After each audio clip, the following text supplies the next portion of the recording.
이 수요일 날 아무래도 교회론을 교리를 공부하시다 보니까 조금 딱딱하시죠? 어떠십니까? 예. 만약에 어렵거나 하시면 저에게 얘기하시면 제가 최대한 부드럽게 해보려고 노력하겠습니다. 또 여러분 저를 위해서도 기도해 주시고요. 근데 분명한 것은 우리가 장성한 분량에 이르기 위해서는요, 단단한 음식을 먹을 수 있어야 합니다. 그렇다고 어린아이에게 무조건 먹일 수는 없지만 우리가 조금씩 훈련할 필요는 있겠죠. 그런 의미에서 이 교리, 특별히 교회론, 교회가 무엇인가, 우리가 이걸 반드시 알아야만이 우리가 전도할 때에 예수 그리스도를 전하고 특별히 교회를 이야기해 줄 수 있습니다. 그냥 교회 나와봐. 예전에는 나왔죠. 예전에는요, 1970년대, 80년대 그때는요, 갈 곳이 없었습니다. 우리 애기 엄마들 갈 곳이 없었습니다. 근데 요즘은요, 교회 말고도 갈 곳이 참 많죠. 그런 자들에게 교회가 무엇인지 우리가 잘 설명해 줄 필요가 있다는 것이고요. 우리 역시도 교회를 바로 알 때에 더욱더 교회를 사랑할 수 있겠죠. 그럼 지난 시간에 교회가 다른 기관들과 두드러지게 다른 특징, 우린 그걸 표징이라고 했죠. 그 표징은 무엇이냐? 교회는 뭐가 다르냐? 바로 예배하는 곳이다. 이 예배야말로 이 교회의 거룩함과 이 교회의 성결함을 계속 끊임없이 유지할 수 있는 유일한 통로가 된다고 말씀을 드렸습니다. 우리 믿는 사람들은 그래서인지 예배하는 삶을 살지요. 모이면 기도합시다. 모이면 찬양합시다. 모이면 예배합시다. 예배의 대상은 성부, 성자, 성령 하나님이시죠. 그 하나님을 향하여서 우리가 신앙을 고백하는 겁니다. 하나님은 높으신 천지의 만유의 주제이시고 저는 하나님의 피조물입니다. 어찌 이 낮고 천한 제가 하나님을 만날 수 있겠습니까? 그런데 저희들을 이 자리에 불러 모아주시고 하나님의 임재가 있는 이곳에 우리가 함께 할 수 있게 하시니 감사합니다. 그 하나님을 우리는 고백하죠. 높으신 하나님, 우리는 죄인입니다. 그런데 이곳에서 만난다. 그래서 제가 지난 시간에 예배학자들의 얘기를 좀 드렸지만 이곳은 만남의 장소이다. 하나님과 대화하는 장소이다. 특별히 하나님께서 우리에게 보여주시는 그 계시와 말씀과 그 계시와 말씀에 대한 우리의 응답이 어우러지는 자리가 바로 예배의 자리이다. 그러니까 여러분들이 예배로 향할 때는 반드시 그 마음에 강한 소망을 하나 가지셔야 됩니다. 그건 뭐냐면 기필코 오늘 내가 이곳에 와서 하나님을 만나고 가리라. 물론 하나님이 우리 가정에도 계시고요. 내 삶의 자리에도 계십니다. 그럼에도 불구하고 우리가 이곳에 하나님의 이름을 기념하여 모일 때에 하나님은 우리에게 복을 주신다 하셨습니다. 그냥 돌아가지 마시고 여러분 하나님을 향한 강한 열정으로 구하십시오. 찾으십시오. 두드리십시오. 그러한 예배가 강렬한 열망이 교회 안에 가득가득 찰 때 교회는 교회다워지는 것이죠. 다른 곳과 다른 두드러진 특징이 생기는 것이죠. 제가 지난 시간 말씀드렸던 것처럼 교회가 세상의 다른 기관과 경쟁할 수 있는 그런 경쟁력 있는 차별화된 것이 별로 없습니다. 우리가 아무리 이렇게 아름답게 성전을 지어놓았지만 이곳보다 더 아늑하고 편안하고 쾌적한 공연장 너무나 많습니다. 감동이 있는 영화, 연극, 문화 강연 굉장히 많습니다. 하지만 거기에는 없고 여기에 있는 게 있는데 그건 하나님의 임재요. 그 하나님의 임재를 굉장히 사모하는 성도들의 열망인 것이죠. 하나님의 임재와 성도들의 그 예배를 한 열망이 만날 때에 그것이 영적으로 화학 반응을 일으킬 때에 그곳에 성령의 역동하심이 있는 것입니다. 그래서 사람들이 뭐라고 말로 표현은 못하지만 가지 않고는 견딜 수가 없는 것이죠. 그곳에 가야만 내 답답함이 풀려지는 것입니다. 내 영혼의 그 갈증이 해갈되는 것입니다. 예배가 매우 중요한 것이죠. 그래서 교회의 표징은, 교회가 교회다워지는, 교회가 다른 길과 다른 두드러진 표징은 예배이다. 그래서 우리는 예배에 생명을 거는 것입니다. 예배를 위해 기도하는 것입니다. 예배자들을 위해서 저희들은 중보하는 것입니다. 자, 그러면 오늘은 그럼 예배는 예배인데 그 두드러진 표징으로 좀 더 구체적으로 살펴보겠습니다. 저희가 첫 시간에 우리 이제 교회의 표징해서 첫 시간에 교회가 두드러진 표징을 3가지 말씀드렸어요. 하나는 선포된 말씀 선포. 그리고 또 하나는 말씀에 근거한 성례전, 세례와 성찬. 그리고 그 말씀에 근거한 권징과 치리. 그래서 이 선포와 성례전이 있는 그 자리가 예배의 자리다 해서 지난 시간에 예배를 다룬 것이고요. 오늘은 계시라는 제목으로 이 말씀 선포와 성례전을 좀 살펴보도록 하겠습니다. 먼저 오늘 저희 본문을 좀 보시겠는데요. 18절을 보시면 내 눈을 열어서 주의 율법에서 놀라운 것을 보게 하소서. 시편 기자가 찬양합니다. 여러분, 이 시편은요 너무너무 아름다운 성경이지요. 이 시편을 근거로 찬송도 많이 쓰였고요. 실제로 이 시편은 그 이스라엘 백성들의 찬양이요 기도였습니다. 특별히 그 성전에서, 예루살렘 성전에서 많이 드려지던 기도였고 불려지는 찬양이었습니다. 이 시편을 종교개혁자 중 한 사람인 루터는요 뭐라고 말하냐면 성경 안에 작은 성경이다라고 할 정도로 이 시편을 극찬하였던 것이죠. 그 시편 기자가 노래하는 그 노랫말을 잘 들어보면 우리의 인생의 희노애락 가운데서도 하나님을 잊지 아니하고 하나님을 붙잡고 고통 가운데, 환난 가운데, 말로 표현할 수 없는 그 억압 가운데에서도 찬양하는 예배자를 볼 수 있습니다. 그래서 이 시편은 계시와 응답이 만나는 성경이다, 이렇게 그 별명을 달아도 전혀 손색이 무리가 없습니다. 시편을 통해서 하나님께서 나는 이런 하나님이다 노래하는 부분이 있고요. 또 그 하나님을 만나면서 하나님 찬양 받으시옵소서, 나와 함께 하시옵소서, 내가 주를 바라겠나이다라는 그 응답이 어우러져 있는 것이죠. 특별히 오늘 우리가 읽은 119편은요 지혜시라고 합니다. 지혜시. 성경에는 지혜가 많이 강조되지요. 고대 근동지에게도 이 지혜가 중요하게 여겨졌습니다. 근데 성경이 말하는 지혜는 마치 성경이 말하는 복이 여호와 하나님인 것처럼 성경이 말하는 지혜는요 무엇입니까? 이건 지혜를 많은 고대 근동 사람들은 이걸 신처럼 여겼지만 이 지혜를 여호와를 경외함이라고 정의해 놓고 있습니다. 욥기서에서, 잠언서에서 여호와를 경외하는 것이 지혜의 근본이다. 그러면서 끊임없이 119편에서는요 율례, 율법, 규례, 말씀 이런 것들을 강조하고 있습니다. 그러니까 119편은 지혜시인데 그 지혜가 어디서부터 기인하느냐? 그것은 주의 율법, 주의 율례, 주의 규례, 주의 말씀. 이 모든 게 다 무엇입니까? 말씀인 것이죠. 그럼 왜 이렇게 말씀을 강조하느냐 이거죠. 왜 말씀을 강조하느냐? 하나님께서 우리로 하여금 하나님을 알 수 있게 만들어주신 통로가 있는데 그 아주 분명한 통로는 말씀인 거죠. 여러분 많이 들으셨죠? 우리에게 하나님께서 계시하는 큰 2가지 방법이 있다는 것입니다. 하나는 일반 계시고 하나는 특별 계시죠. 우리는 또 그걸 다르게 일반 은총 혹은 특별 은총이라고도 합니다. 일반 계시는 때때로 하늘을 보고 바람을 보고 구름을 보고 새를 보고 또 이 나무와 숲을 보면서도 하나님을 느껴질 때가 있어요.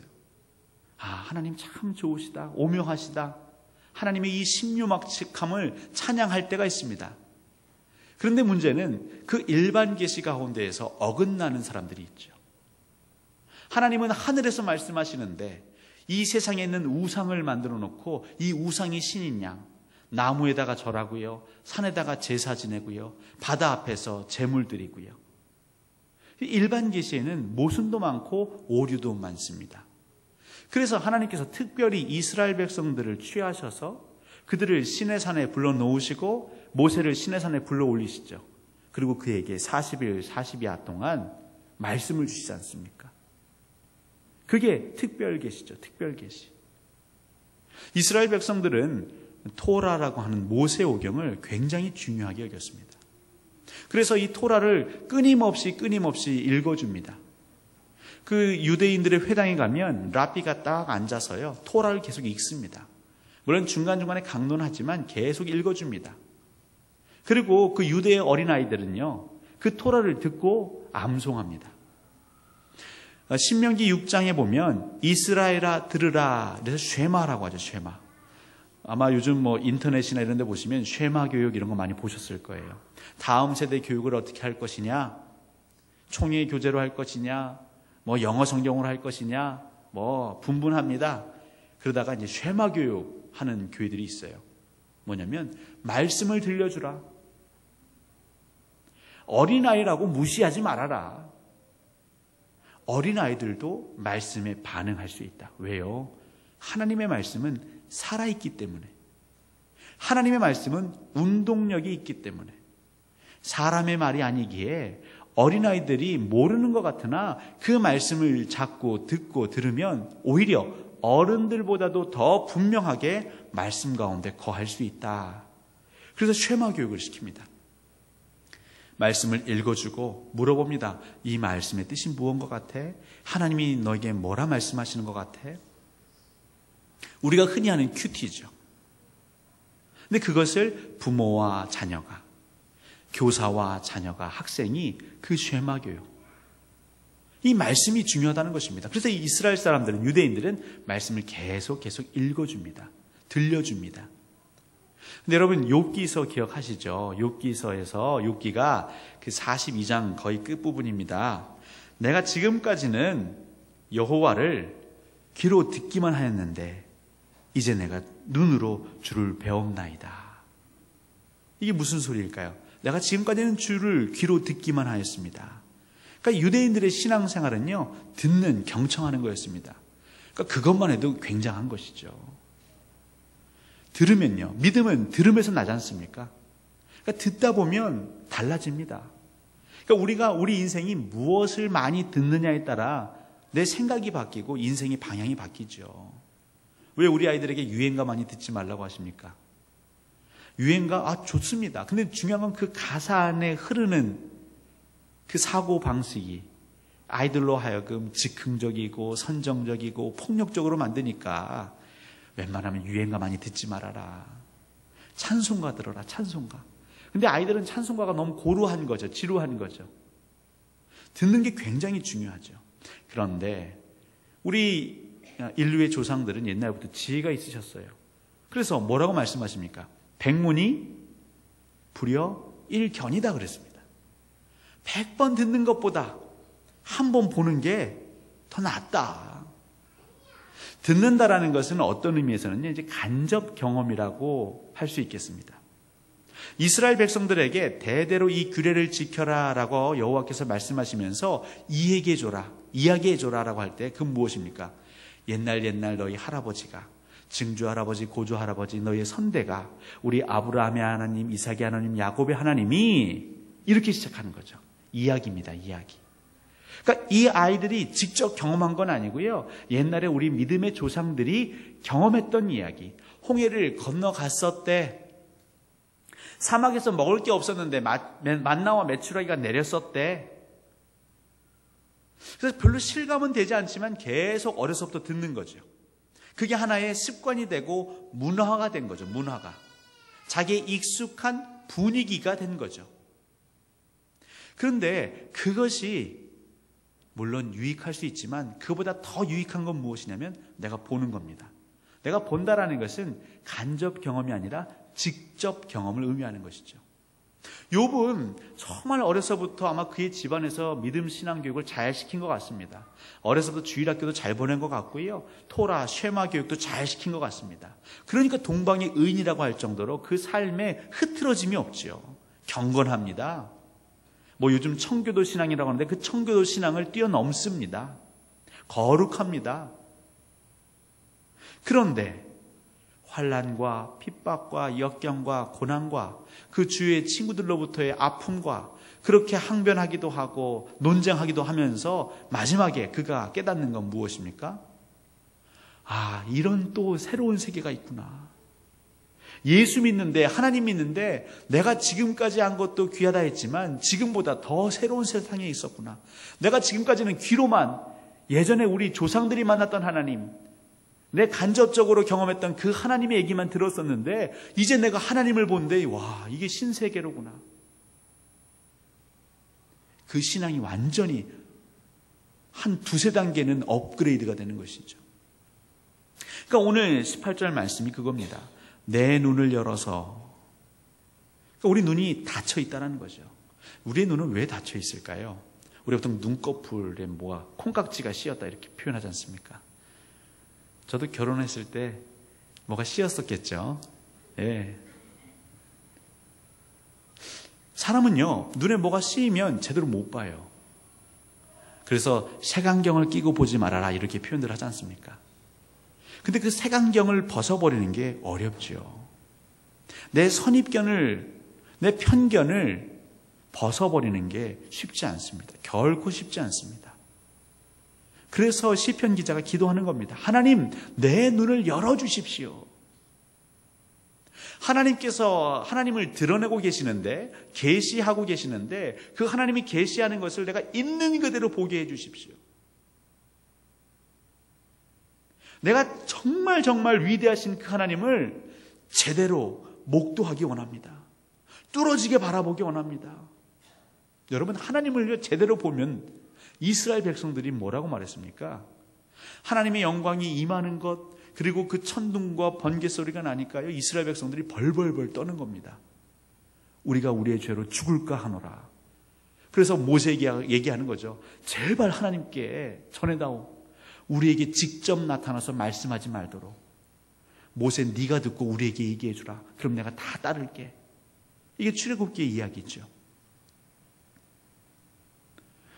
물론 하나님은 우리를 지키실 것입니다. 하지만 하나님을 있는 그대로 보게 되면요, 우리 안에는 어떻게 할 수 없는 경외감이 생깁니다. 엎드러지는 거죠. 벌벌벌 떠는 것입니다. 근데 이것이 단순히 공포에 대한 떠름이 아니라 어마어마한 힘 앞에 자연스럽게 굴복할 수밖에 없는 경외함인 것이죠. 하나님, 내 눈을 열어주십시오. 주의 율법에서 놀라운 것을 보게 하소서. 주의 율법에서부터 나오는 놀라운 것, 주의 말씀에서부터 행해지는 기이한 것들, 그러니까 말씀이 이루어지는 것들. 우리 하나님이 놀라우신 건 말씀하시는 것으로 그치는 것이 아니라 그 말씀을 이루시는, 성취하는 하나님이시기에 저희가 예배하는 것입니다. 공수표를 남발하시는 하나님이 아니라 말씀하신 그대로 이루시는 하나님이시기에 우리가 믿고 따르는 것이죠. 하나님은 인생이 아니시다 하시죠. 하나님은 인생이 아니시어서 시건치 아니하신다. 말을 먹지 않는다는 겁니다. 내가 말을 뱉어놓고 내가 언제 그랬어? 라고 하지 않으신다는 거죠. 그래서 하나님께서 말씀하신 것들, 그 주의 율법에서부터 나오는 그 놀라운 기이한 것들, 내가 너로 큰 민족을 이루게 하겠다. 근데 그때는요, 아브라함은 뭐 아무것도 없었습니다. 그냥 아주 작고 작은 그냥 그 가족이었습니다. 패밀리였습니다. 근데 어떻게 이 아브라함을 큰 민족이 되게 하실까요? 아무도 상상을 못했지요. 오히려 반신반의했습니다. 어떻게 100세가 되어서 아들을 보겠습니까? 근데 하나님은 그 말도 안 되는 것 같은 일들을 이루십니다. 놀라운 일들을 이루십니다. 기이한 일들을 이루십니다. 그 기이한 것을 보게 해 주옵소서. 결국 말씀을 이루시는 것은 하나님이시죠. 하나님의 영이 하나님의 말씀을 이루어가는 과정을 제가 보게 해 주십시오. 하나님을 경험하게 해 주십시오. 성령의 역사에 동참하게 해 주십시오. 구경꾼이 아니라 내가 예전에 어떤 간접 체험을 전하는 자로 그치는 것이 아니라 한국교회에 대부흥 각성운동이 있었대. 100여 년 전에 평양에서부터 모든 사람들이 통회 자복했었대. 그 과거 완료형이 아니라 현재 진행형의 하나님의 역사에 제가 그 안에 머물게 해주십시오. 이게 무엇입니까? 이게 예배입니다. 예배. 그 예배에서 무엇이 드러나느냐? 계시. 바로 말씀 선포와 세례와 성찬이 있는 것이죠. 이제 저희들이 11월이면 세례 입교식을 할 것이고요. 또 그 추수감사주일날 성찬식을 할 예정입니다. 사실 이 말씀 선포와 세례와 성찬은 하나님의 말씀을 드러내는 동일한 통로입니다. 근데 아시겠지만 우리 종교개혁 이후에 우리 개혁교회 또 장로교회는 말씀 선포에 굉장히 큰 강조점을 두었죠. 왜냐하면 하나님의 말씀이 하나님의 말씀대로 전해지지 않고 왜곡되면서부터 그 교회가 부패하기 시작했었거든요. 먼저 말씀 선포입니다. 그 세 가지 계시 중에 말씀 선포인데요. 말씀 선포는 말 그대로 하나님의 말씀을 있는 그대로 전하는 게 말씀 선포지요. 출애굽기 23장의 20절 21절 말씀을 제가 읽어드리겠습니다. 여러분 잘 경청해 보십시오. 내가 사자를 너의 앞서 보내어 길에서 너를 보호하여 너를 내가 예비한 곳에 이르게 하리니 너희는 삼가 그의 목소리를 청종하고 그를 노엽게 하지 말라. 그가 너희의 허물을 용서하지 아니할 것은 내 이름이 그에게 있음이니라. 그래서 이 뒤로 계속 읽어보시면 너희들이 그의 목소리를 청종하고 그가 말하는 것을 지켜 행하면 내가 너희들에게 복을 내리겠다. 이 얘기가 나오거든요. 오늘 집에 가셔서 출애굽기 23장을 한번 읽어보십시오. 근데 여기 등장하는 게 사자죠. 사자. 나의 사자. 여호와 하나님의 사자. 대리인. 메신저가 등장합니다.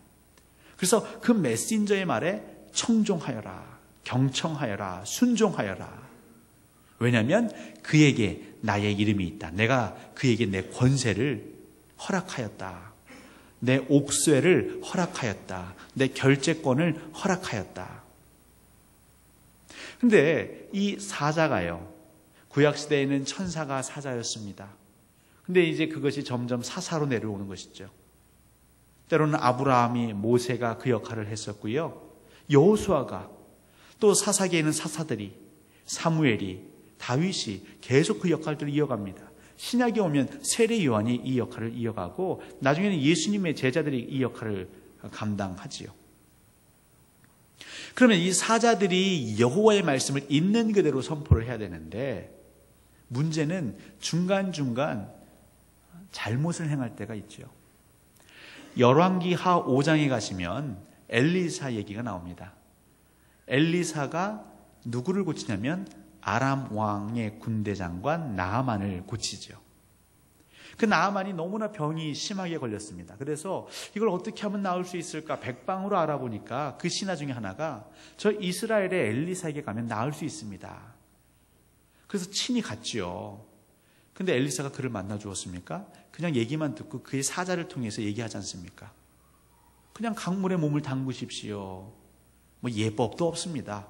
불쾌하지만 그는 그대로 순종했더니 그 사자의 말에 청종했더니 어떤 일이 벌어지냐면 깜짝같이 그 병이 나았어요. 그러니까 너무 기쁜 나머지 내가 어떻게 살해를 할 수 있을까요? 했더니 아닙니다. 그냥 평안히 가십시오. 하나님께서 거저 은혜를 주신 것입니다. 우리는 그렇게 끝난 줄 알았습니다. 근데 그 뒤에 뭐가 있었죠? 이 엘리사의 사환입니다. 엘리사의 사환 게하시가 장난을 치죠. 어떻게 장난을 치고 있습니까? 네, 얘기합니다. 5장 22절인데요. 우리 주인께서 엘리사입니다. 나를 보내시며 말씀하시기를, 그러니까 보내어서 말하게 하는 자가 사자인데 지금 선지자의 제자 중에 두 청년이 에브라임 산지에서부터 내게로 왔으니 청하건대 당신은 그들에게 은 1달란트와 옷 2벌을 주라 하시더이다. 지금 어떤 일이 벌어지고 있냐면 엘리사는 이런 얘기를 한 적이 없죠. 더 나아가서 근본적으로 하나님은요, 엘리사에게 혹은 게하시에게 이런 얘기를 한 적이 없습니다. 그냥 하나님은 엘리사를 통해서 그 나아만에게 그냥 강물에 몸을 담거라 그 얘기하셨어요. 그리고 어떤 감동 주셨습니까? 그가 뭔가 보답하고 살해를 하려고 할 때 그냥 돌려보내라고 하셨어요. 그냥 평안히 가라고 선포하셨어요. 그것이 하나님에게, 하나님의 사자들에게 준 말씀이었습니다. 그런데 문제는 중간에 누가요? 게하시가 장난을 치는 겁니다. 하나님의 말씀을 하나님 말씀대로 선포를 해야 되는데 장난을 치는 겁니다. 거기에 무엇이 들어가 있냐면요, 자기의 욕심이 들어가 있는 거죠. 아니, 준다고 하는 걸 왜 안 받아? 저 주는 걸 받으면 누이 좋고 매부 좋은 거 아니야? 저 아람 나라의 장수 나아만에게는 정말 큰 부가 있는데 저 은 1달란트 저거 받아도 표도 안 날 것 같은데 저걸 왜 안 받지? 이해가 안 되네. 그리고 자기의 생각으로 엘리사에게 묻지도 않고 그가 가서 사자인 것을 사칭하죠. 오늘날 주의 몸된 교회에서 예배를 드려야 하고 예배 가운데 계시가 선포되는, 말씀이 선포되는 그 자리에서 하나님의 뜻, 하나님의 마음, 하나님의 그 절절한 그 말씀만이 전해져야 되는데 문제는요, 그 말씀을 전하라고 세움받은 사자들이 장난을 치는 겁니다. 이것이 고의적인 장난일 수도 있고 나도 모르게, 정말로 나도 모르게 저지르는 실수일 수도 있겠지만 문제는 이 말씀의 강단이 오염되고 있는 그런 아픔이 있는 것이죠. 교회가 교회다울 수 있는 가장 두드러진 특징 중에 하나가 첫 번째가 말씀 선포인데, 여러분 그래서 말씀이 선포되는 자리를 위해서 기도하시는 겁니다. 왜 우리가 늘 담임 목회자를 위해서 기도합니까? 왜 우리가 말씀 전하는 목사와 전도사들을 위해서 기도합니까? 다른 이유 없습니다. 말씀만을 전하라고, 하나님의 뜻만을 전하라고. 당신 생각 말고 당신이 배웠던 경험, 물론 그 경험도 말씀을 위해 쓰인다면 상관없지만 그 사견, 그걸 듣고 싶은 게 아니죠. 여러분 더욱더 기도하십시오. 인간 임도한이 아니라 하나님, 우리 광주 동산교회의 이 말씀 선포대에서는 하나님의 말씀만 선포되게 해주십시오. 어떠한 것도 그 불순물이 거기에 들어가지 않게 해주십시오. 왜 인간인데 실수가 없고 잘못이 없고 욕심이 없고 탐욕이 없겠습니까? 왜 인간적인 생각이 없겠습니까? 내가 우리 교인들에게 좀 더 세상적인 방법을 더 말씀드리고 그걸로 이들을 잘 회유하여서 우리의 세상의 방법으로, 인간의 생각으로 교회를 이끌어가면 좋겠구나. 우리 앞에 닥쳐진 문제를 우리 방식대로 풀어갈 수 있는 여러 가지 생각들과 전략들을 이 자리에서 풀어놓으면 좋겠구나. 그런 욕이 있을 때가 있겠죠. 나를 힘들게 하는 사람들, 괴로운 사람들, 다른 때는 몰라도 이 자리에서는 내게 30분, 40분 주어졌으니 내 마음대로 얘기하면 좋겠구나. 그런 교회가 너무나 많습니다. 여러분, 말씀 선포, 하나님의 말씀이 하나님의 말씀 그대로 전해지는 것, 여러분 이게 복입니다. 그리고 그런 교회가 참 교회로서 그 교회의 정수를 드러낼 수 있는 것이죠. 그러니까 우리는, 우리의 성도들은요, 끊임없이 그걸 위해 기도해야 됩니다. 하나님, 생수의 강이 흐르게 하옵소서. 마실 수 있는 물이 흐르게 하옵소서. 물은 물이죠. 물은 물인데요, 마실 수 없는 물이 흐르면요, 오염된 물이 흐르면요, 그 밭은 죽습니다. 그 작물들은 죽습니다. 하지만 정말 생수의 강이 흐르면 죽은 밭도 살아나고요, 죽은 식물도 살아나는 것이죠. 우리는 이걸 위해 기도해야 합니다. 목숨 걸고 기도해야 합니다. 그러면 말씀을 전하는 자는요, 말씀을 전하는 자가 먼저 그 하나님의 경외함에 붙잡히지 않으면요, 그 두려움 가운데 붙잡히지 않으면요, 지금 게하시가 엘리사를 모르는 겁니다. 여호와를 모르는 겁니다. 그러니까 아유, 내가 잠깐 나만 장군 만나면 모르겠지. 내가 몰래 갔다 와서 이 사람은 아람으로 갈 것이고 우리 선생님은 저기 계실 거고 중간에 내가 잘 내 집에 숨겨놓으면 누가 알겠는가? 여호와 하나님을 모르는 것이죠. 하지만 엘리사가 묻지 않습니까? 너 어디 갔다 오는 거냐? 거짓말합니다. 하지만 그 거짓말이 들켰고 그는 문둥병에 걸립니다. 저주를 받은 것이죠. 구약에서 문둥병은 저주를 의미하는 것이거든요. 여러분, 가장 큰 저주는 어떤 큰 저주일까요? 성령 하나님이 떠나시는 게 가장 큰 저주입니다. 여러분, 큰 저주가요, 병에 걸리는 것, 그게 저주인 것 같지요. 욥처럼 그 재산을 한 번에 다 잃어버리는 것, 이게 저주인 것 같지요. 제가 초창기에, 사실 지금도 초창기입니다. 초창기란 말이 좀 그런데, 제가 부임하고 첫 주, 둘째 주 그 사이에 강조했던 게 이제 고난이 유익이다. 고난이 축복이다. 우리는 고난이 올 때에 물론 힘들지만 잠시 잠깐 헤매이지만 다시금 더 절실하게 하나님을 찾지 않습니까? 여러분, 고난은 절대 저주가 아닙니다. 무엇이 저주인가? 하나님이 떠나시는 것이 저주인 것이죠. 성령님이 떠나시는 게 저주인 것입니다. 교회라고 십자가는 세워놨는데 성령 하나님의 역사가 없는 거죠. 사람들의 생각만, 사람들의 목소리만 가득하고 사람들의 방식으로만 서로 이것이 옳다 저것이 옳다 분열하고 싸우는 것, 여러분, 이게 저주입니다. 이런 지옥이 없습니다. 분열하는 교회, 분쟁하는 교회, 날마다 지옥입니다. 우리는 기도해야 하는 것이죠. 하나님, 제발 떠나지 마십시오.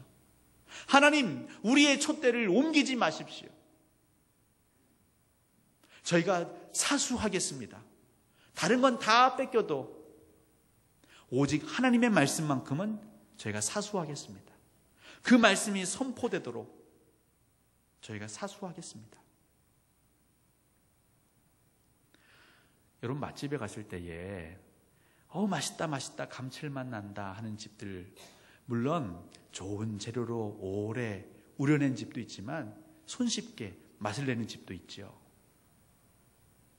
근데 손쉽게 그렇게 맛을 내서 한두 번 손님들을 모을 수는 있지만 계속 모을 수는 없습니다. 알게 되기 때문에 그렇죠.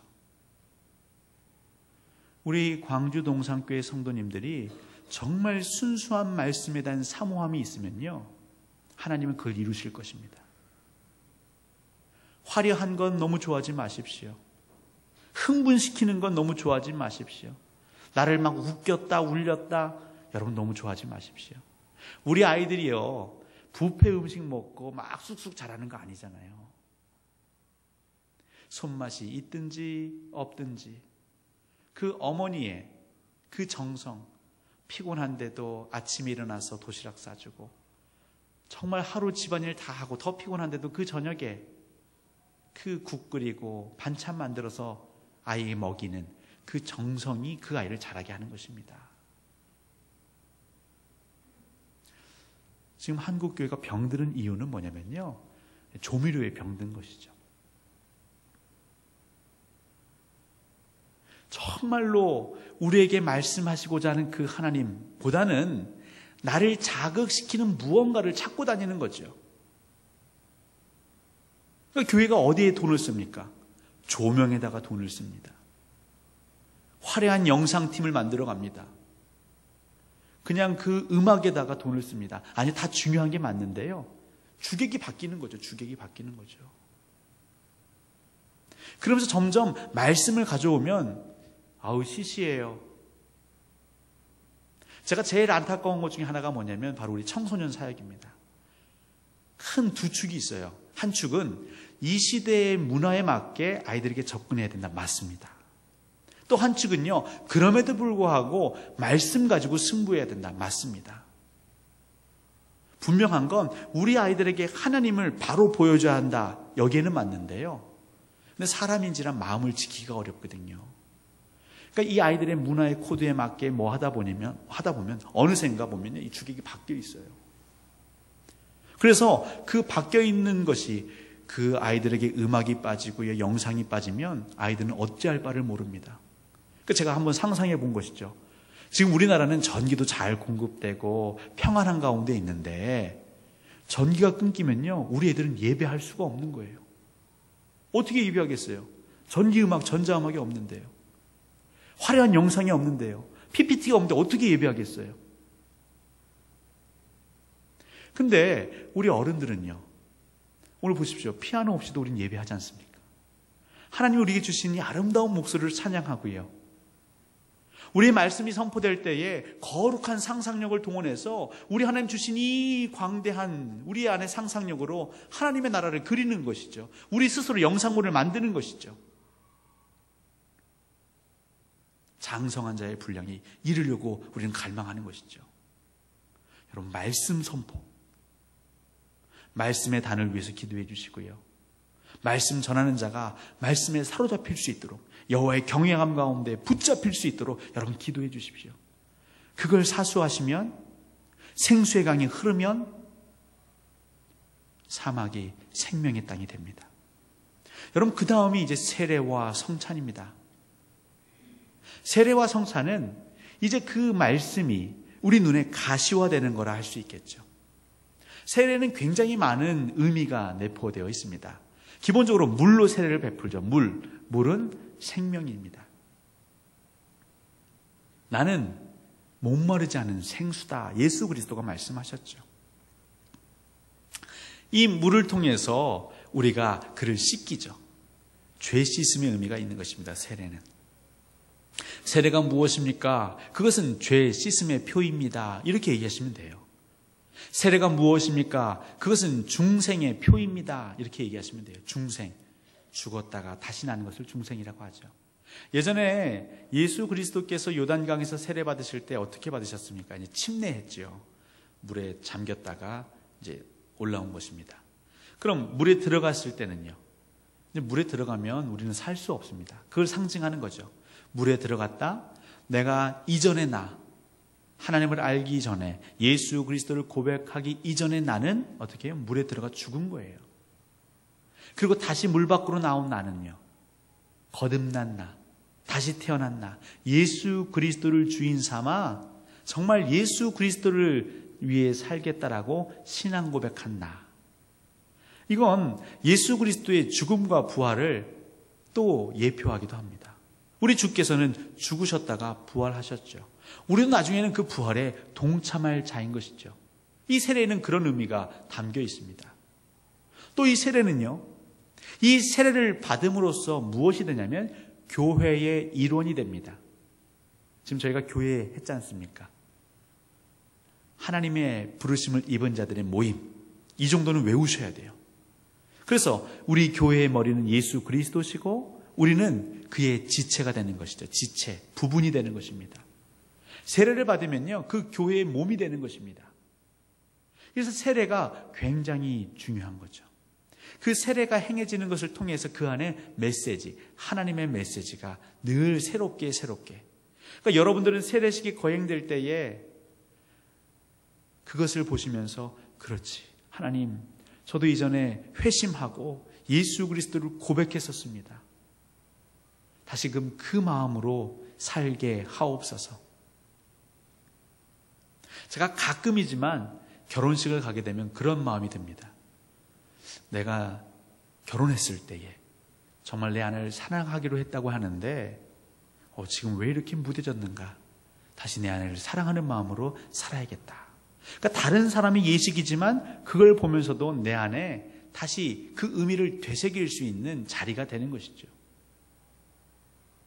세례는 하나님의 말씀이 현현되는 하나의 예표인 것입니다. 그럼 이제 여기서 저희가 한 가지 난해한 문제는 아닐 수 있지만 짚고 넘어갈 문제가 하나 있습니다. 제가 그때도 여쭙지만 세례를 안 받으면 지옥 가는가?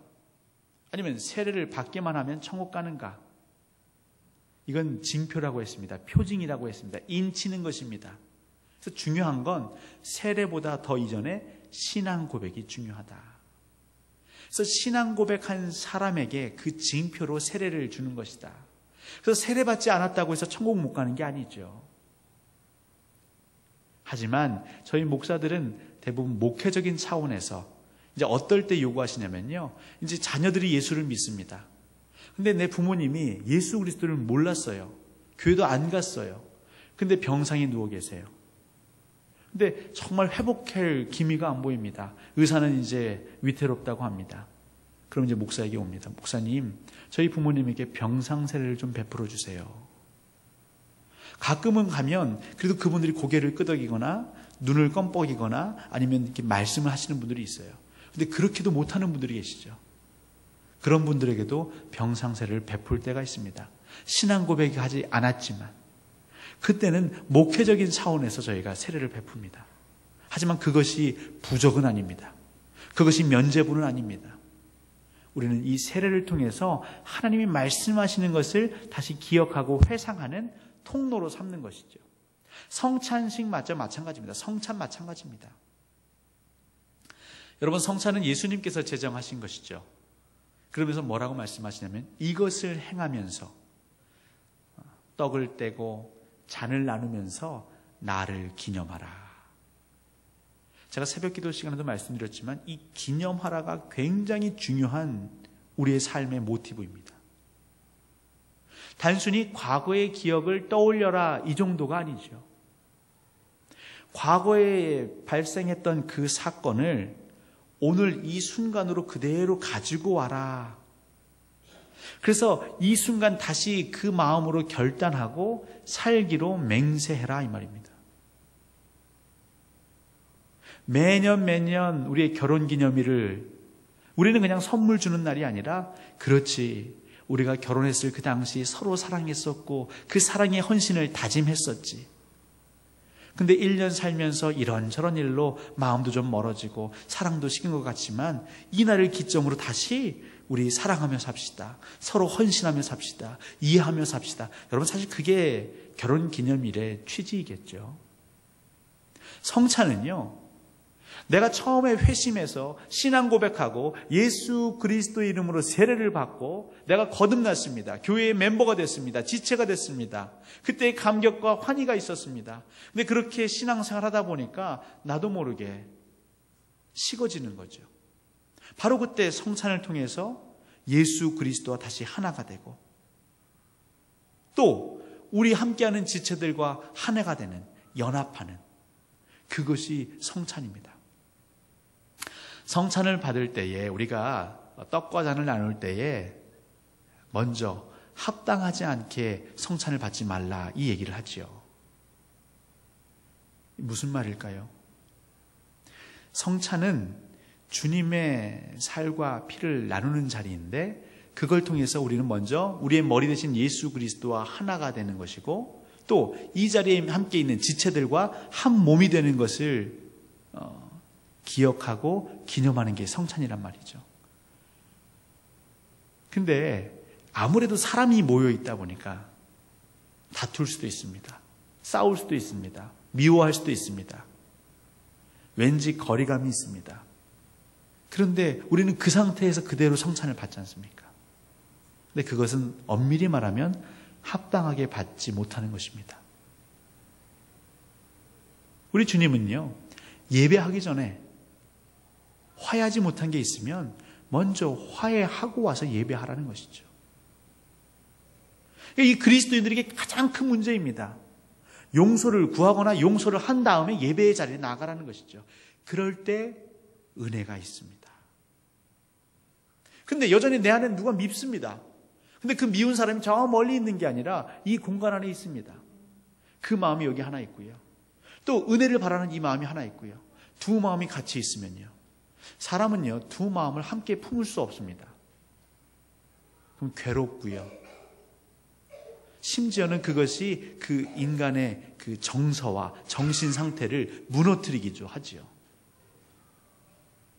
이 성찬은 그런 의미에서 우리에게 굉장히 큰 도전을 하는 것이죠. 미워하는 자와 용서하고 화해하고 성찬을 받으라는 것입니다. 만약 그럴 시간이 없다면 어떻게 해야 될까요? 성찬 받고 가서 용서를 구하든지요. 그래서 성찬식을 미리 공지하지요. 그럼 우리는 기도를 준비합니다. 하나님, 내 마음은 내가 잘 알죠. 여러분의 마음은 여러분이 잘 아시겠죠. 누구하고 좀 풀리지 않는 문제가 있다면, 감정에 앙금이 있다면 기도하는 가운데에 용기를 내어서 찾아가서 형제님, 자매님, 집사님, 권사님, 제가 그때 잘못했어요. 지금 감정이 어떠실지 모르겠지만 제 용서를 받아주세요. 다음 주가 성찬식인데 제가 이 상태로 성찬받는 게 하나님 보시기에 아름답지 않을 것 같습니다. 교회의 성찬은 그런 의미가 있는 것이죠. 근데 오늘날은요, 그냥 나만 성찬에 임하는 것처럼 느끼는 겁니다. 그냥 내가 잔과 떡을 먹으면 그걸로 끝나는 교회의 하나됨, 연합과 일치, 예수 그리스도와 하나됨이 점점점 사라져버리는. 그러니까 어떤 일이 벌어지냐면요, 주의 율법에서부터의 그 귀한 놀라운 일들을 이곳에서 봐야 하는데 잘 안 보이는 거죠. 특별히 성찬의 의미를 아는 사람이라면 더더욱 그렇습니다. 뻔히 알죠. 누구와 누가 사이가 안 좋은 걸 뻔히 압니다. 그런데 아무렇지도 않게 성찬을 받네? 그건 잘못이지라고 생각하는 거죠. 만약에 우리가 지금까지 몰랐다면 어쩔 수 없습니다. 하지만 우리가 알았다면 이제 기도해야 합니다. 괴로울 수 있지만 기도해야 합니다. 그리고 찾아가야 하는 것이죠. 그게 말씀에 순종하는 삶입니다. 이제 좀 정리해 보겠습니다. 예배, 하나님의 임재하시는 그 자리에 계시와 응답이 만나는 그 자리. 근데 그 계시할 때 하나님이 자신을 드러내 주시는데, 우리에게 보여주시는데, 말씀 선포로 또 세례로 성찬으로 그 안에 담겨져 있는 그 의미로 메시지로 우리에게 다가오시는데, 이제 우리는 어떻게 할 것인가?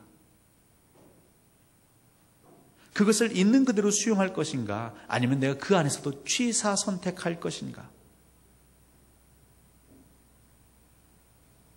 이게 우리의 과제인 것입니다. 음식을 먹을 때에 골고루 먹을 것인가? 편식할 것인가? 단 것만 드시겠습니까? 몸에 좋은 건 입에 쓰지요. 우리를 살리는 말씀은 때로는 우리를 찢습니다. 찌릅니다. 괴롭게 합니다. 내 삶을 이대로 유지하지 못하게 합니다. 때로는 내 자존심을 내려놓게 만듭니다. 내가 왜 먼저 가서 손 내밀어야 하는가? 하나님이 때로는 그걸 요구하실 때가 있어요. 아니, 이만큼 헌신했는데 더 헌신하라고요, 하나님? 여러분, 계시하는 하나님이 드러내실 때에, 말씀하실 때에 우리가 얼마만큼 받을 수 있을까요? 하나님이 떠나실 때는 언제냐면요, 너희들이 말로는 주여 주여 말씀하옵소서 순종하겠나이다 하놓고 말씀을 하셨더니, 드러내셨더니, 계시하셨더니 다들 모른 체하고 쭈삣쭈삣 눈치 보면서 등 돌린다면 하나님이 얘기하실까요? 한 번, 두 번 그러다가 계속 반복되면 너희들은 나를 믿지 않는구나. 내 이름을 기념하지 않는구나. 내가 그곳에 갈 이유가 없다. 그렇게 떠나시면 그게 저주라는 것입니다. 그냥 우리끼리의 모임이 되는 것이죠. 하지만 엄밀한 의미의 교회는 아닌 것입니다. 종교 행위, 종교 동아리가 되는 것이죠. 그냥 클럽이 되는 것입니다. 하나님 광주동산교회가 교회 되기를 원하십니다. 힘들어도 하나님 우리 가운데, 예배 가운데 말씀하시는 것이 있다면 그 말씀을 가지고 씨름하기를 원하십니다. 여러분, 씨름하십시오. 답이 나오지 않더라도 씨름하십시오. 그것만으로도 하나님은 흡족히 여기십니다. 계시하시는 그 하나님께서 여러분에게 하시는 그 말씀을 통하여 우리의 눈이 열려지고 그 기이한 일들이 우리 앞에 보여지기를 주님의 이름으로 간절히 소원합니다.